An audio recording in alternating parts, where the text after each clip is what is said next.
So my name is Oscar. I'm brand and creative director at Hyper Island, and I'm here today with Hassan and Hanne to ask a few questions around the master. But first, if you guys want to talk who you are. My name's Hassan Galani. I'm the program leader for the full-time master's degree program in Stockholm, and I'm myself currently based in Stockholm as well. Thanks, Oscar. Thanks, Hassan. I'm Hanne Gerhardt. I'm based in Amsterdam, and I'm the part-time program leader of the part-time masters in Stockholm. So I'm Hassan's colleague, and I'm flying every 6 weeks, about every 6 weeks to Stockholm to deliver the program. Nice. Okay, so what are we going to talk about today? What is the master? The master's degree program at Hyper Island is a one-year program, and it's accredited by Teesside University in the UK. And it's for the full-time program. It's a year, so 6 months of it is on campus. That's the taught part of the program, where students have different modules. And then the other half is the time that students spend working on their master's thesis, or IRP as we call them here, the industry research project. And who's briefing them? What's the brief for an IRP or for the thesis? Well,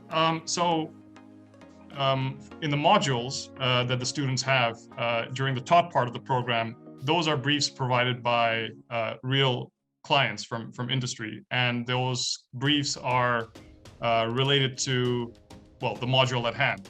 And that's the case with most programs, of course, at Hyper Island.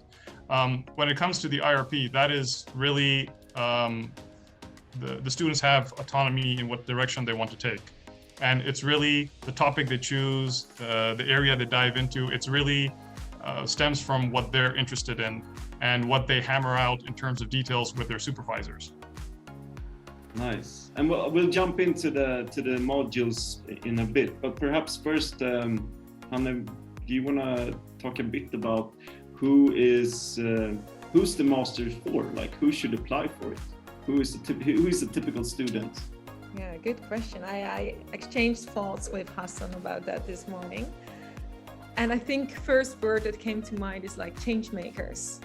It's like people who desire change in their personal, professional life, because this master's program is not only focused on your professional development, also on your personal development. And I think that is what makes this master's program different from other masters. So I think it's really about people who are looking for change in their lives, and also who are very flexible and adaptable, and who want to become new sorts of leaders that are very collaborative, well communicators, and are ready for change. And I think in this world that is driven by change, that is one of the most important things, right? Yeah, definitely. And maybe to add a bit on like what Hassan just said, there's a difference between the part-time and the full-time master's program. Maybe it's nice to give a bit of an idea of how that looks. Nice. So as Hassan said, the full-time program takes a year. So the length of that program is a year. And the part-time master's is 15 months. And the part-time master's program is designed for people who want to do the work or the studies on the side. So they're working and they're doing this master's program on the side. This means that they only have to go to Hyper Island for the on-campus experience for like 3 days every 6 weeks, every month or so, and then go back to their jobs to immediately apply the learnings and insights they gained in their program. The modules, however, are very similar, and so me and Hassan designed the programs together to make sure that we bring all like interesting guest speakers and collaborators on board for all students. Nice. Should we dive into the modules and what the program is actually about? There are a number of modules that the students study before going off onto their and doing their IRPs. They include, for example, humans or customers. That's the first module they do, which, as the name suggests, is looks into emphasizes the empathetic aspect of design thinking.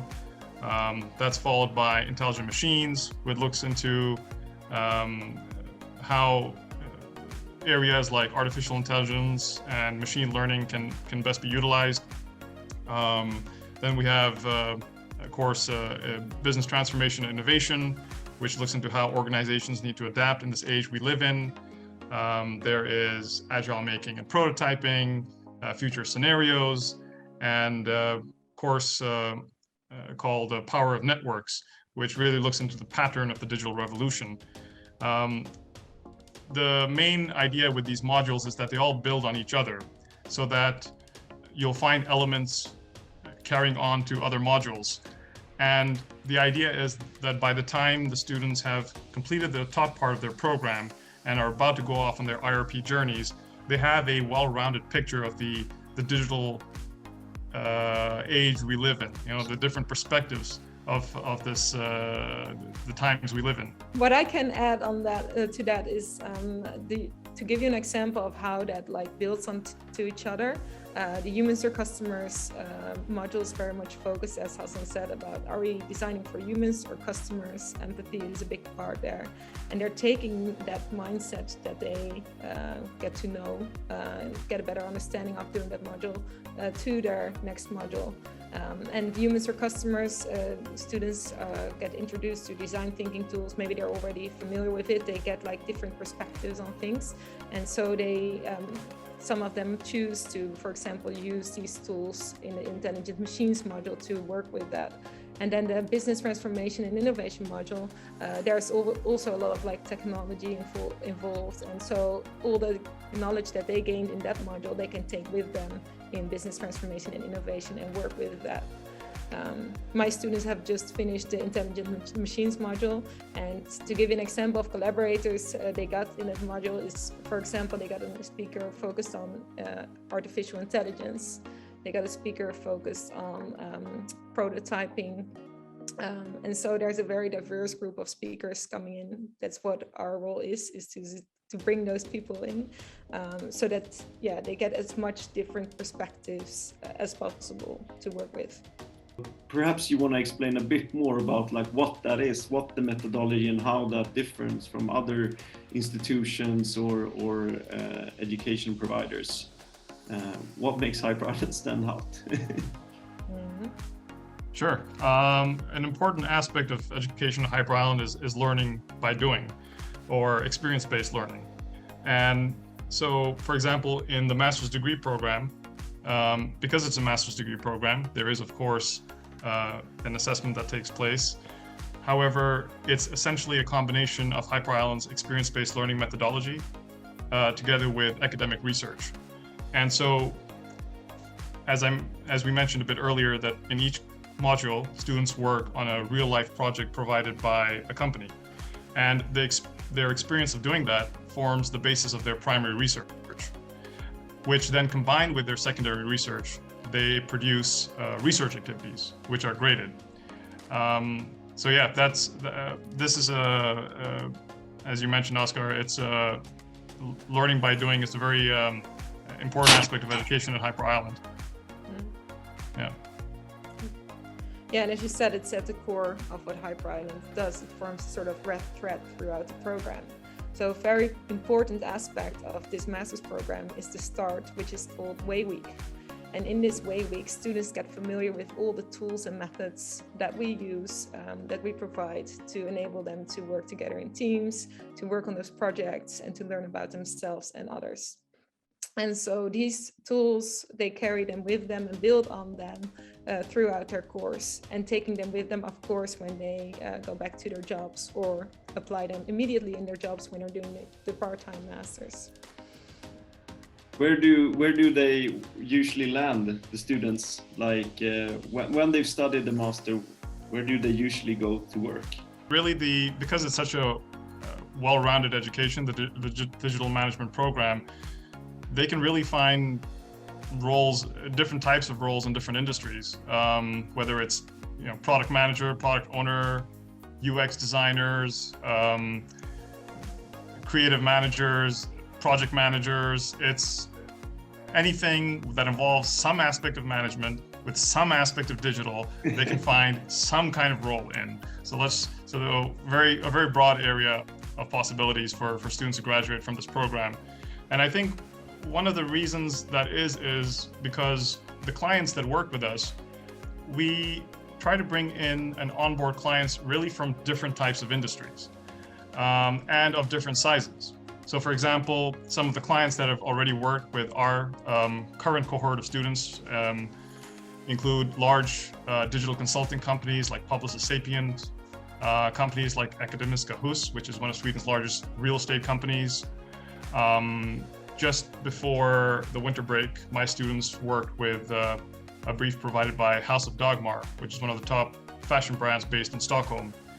And just recently, my students have been working with the United Nations Sustainability Development Goals. So really different modules and equally different types of companies, just to, enrich the student experience. Yeah, that's what we're aiming for, to provide also a difference between local and more international focused companies. Are there any specific requirements for applicants? Like what do you have to have done before applying for the master? Yeah, thanks for asking that question. It's a bachelor's degree or 3 years of working experience at a company. And then of course we really look into the profiles of the students and what their ambitions are, where they want to go to, and that's I think an essential part of like what we're looking for in a student, the mindset. Nice. And how does the application process work? We of course have an applications team here at Hyper Island, which filters through the applications that come in, who of course, as Hanna mentioned, check these basic requirements of having either a bachelor's degree or minimum 3 years relevant work experience. And then the suitable candidates who pass this process or this step, Hanna and I then interview them. And based on that assessment, based on that interview, we then select the candidates who will join the program. Just to add to that, it's really one of the best parts about this process is you get to interact with students from really around the world. Students from Latin America, Africa, Asia, of course Europe. It's really nice to be able to meet people, meet prospective students from around the world. Yeah, and maybe to add on that, the questions, like to manage expectations for upcoming students, the questions that you get in those interviews are not very typical questions.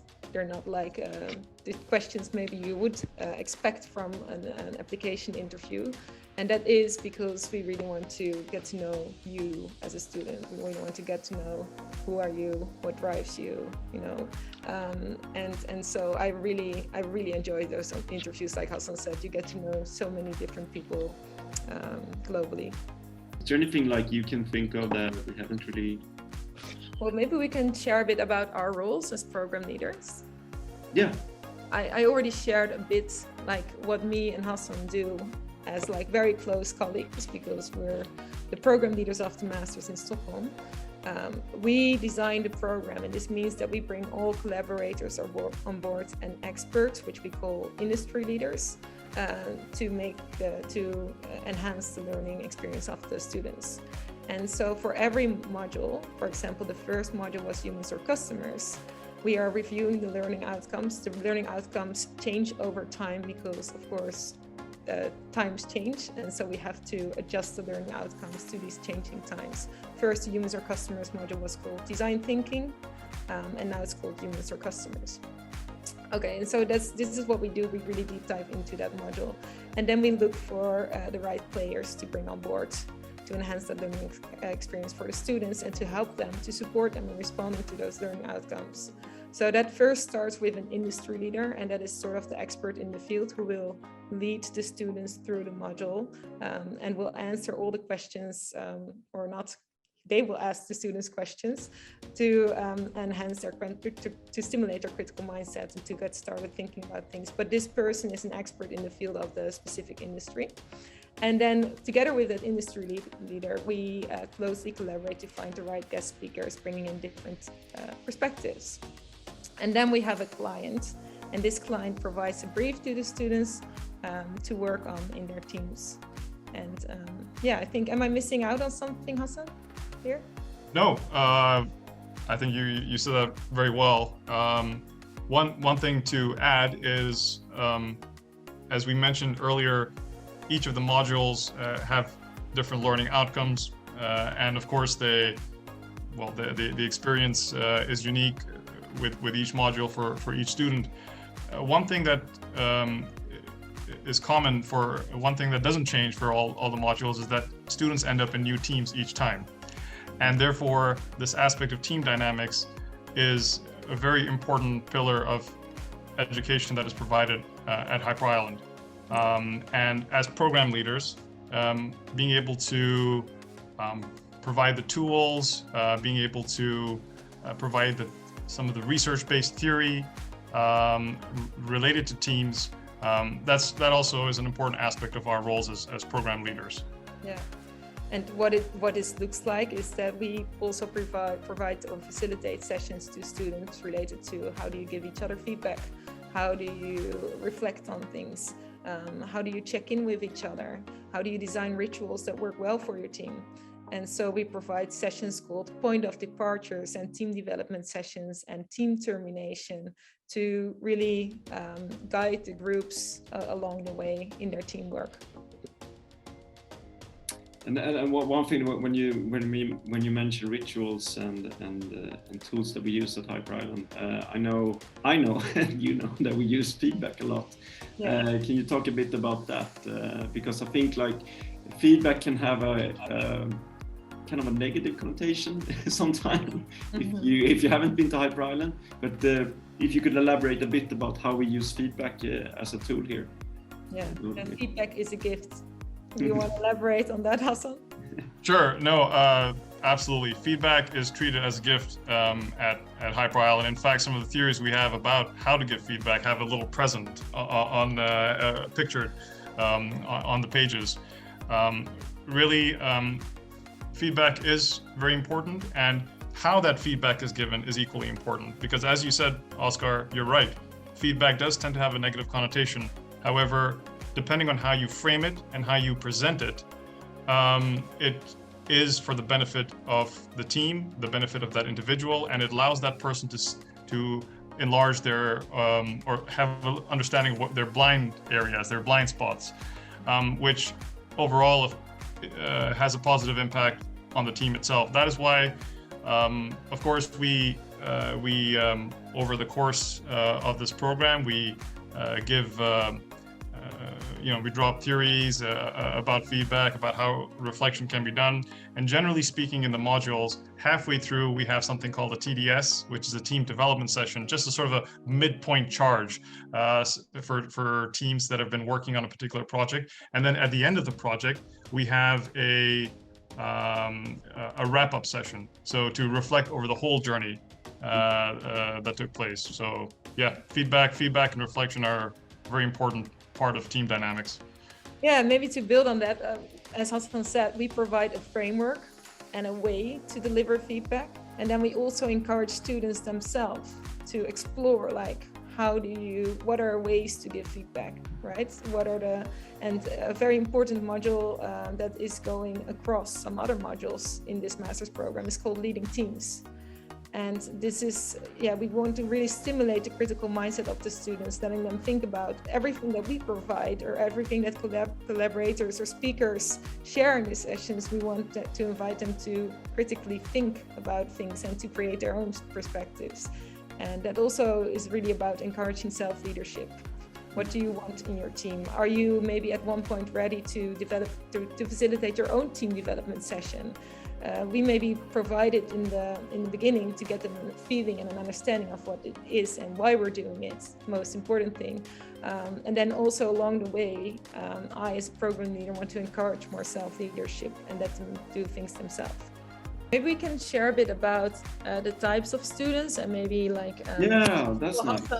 Your group of students, some of them are already living in Stockholm, some moved to Stockholm, what it's like for them to, you know, I don't know, how does a day at school look like? I don't know, maybe we can share a bit about that. No, yeah, thanks for bringing that up, Hanna. So my students are full-time students, so they're based in Stockholm. And so even if, you know, most of them are international students and they've relocated to Stockholm, and because they're based here, they spend a lot of time on the campus. And I think generally speaking, for at least for the full time, each module is about 4 weeks long. So that means that the first 3 weeks they concentrate on working on their client project, preparing the pitch for the client, which takes place at the end of the 3rd week. And then the last week they concentrate on polishing up their RAs, their research activities, which are submitted. So you will find a lot of group huddles of my class all over campus during the first 3 weeks. But what's interesting is that in the last week, because even though it's an independent research activity, their research projects are individual, they still tend to work in their groups just to get insights and advice because they've worked on a project and therefore they're approaching their RAs from a similar context. So yeah, really those teams that they're put into, they sort of stick together throughout the module. Yeah, there's a very diverse group of people applying for this master's program. So what I find like Hassan just shared, a big difference in nationalities and also in ages. So the youngest in my current crew, we call them crews, by the way. Maybe that's also something important to mention. We don't say groups of students or peers, it's our crews. And there's no teachers. We call ourselves facilitators. And this is also goes hand in hand with that sort of not formal, a bit of an informal experience. And yeah, what can we share about that, Hassan, about that? That we're not teachers. I think we don't want to. What I aim to do as a program leader is to ask a lot of questions to students, to let them think for themselves, and not to provide the answers, because that's not how they learn. They learn the most out of like thinking for themselves and really digging in to their own perspectives and ways of thinking. Yeah. Yes, exactly, Hanna. I think. We call them crews, and also we call at High Power Island students are often called co-workers because they're working on real projects, and you know it's their solution that's going to be listened to by the clients, not the facilitators or anybody else's.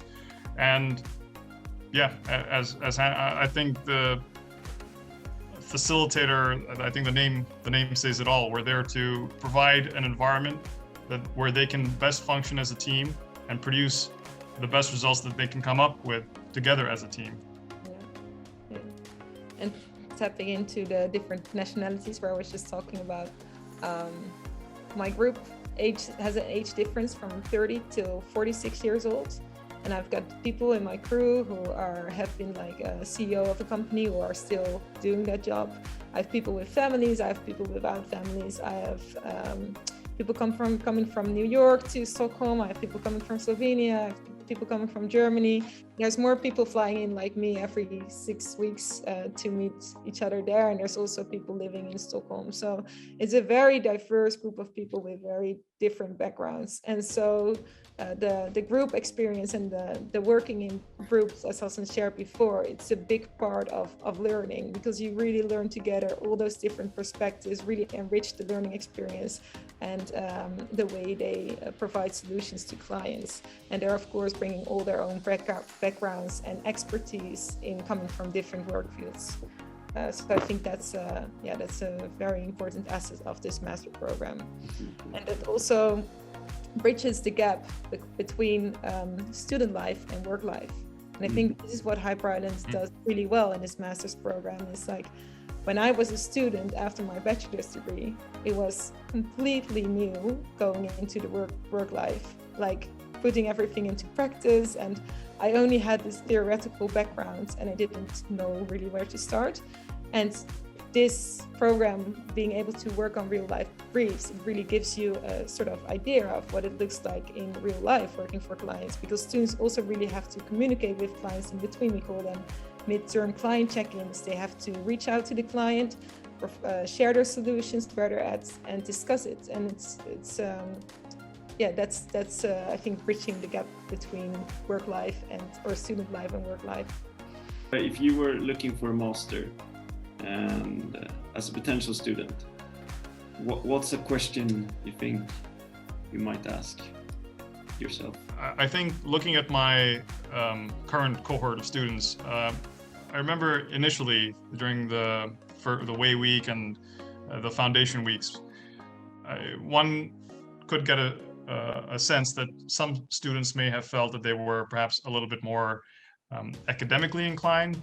However, they may have lacked the experience of working in different teams, or may have been a bit shy of working in different teams and new teams. And then you had another students who were on the other side of things, as in they perhaps did not feel as academically inclined, but were had experience of working in different teams and a lot of practical experience. And what sort of happened because of the way this master's degree program is structured, this combination of experience-based learning with academic research, is that these two groups of students, they somewhat tend to meet in the middle, kind of like as the program is progressing. And I think that's really the beauty of the master's degree program at Hyper Island, and the combination in which it combines this experience-based learning with academic research. I think this allows for students to really develop, focus on their development areas and bring out the best in them. Going back to your question, I'm still thinking about it, Oscar.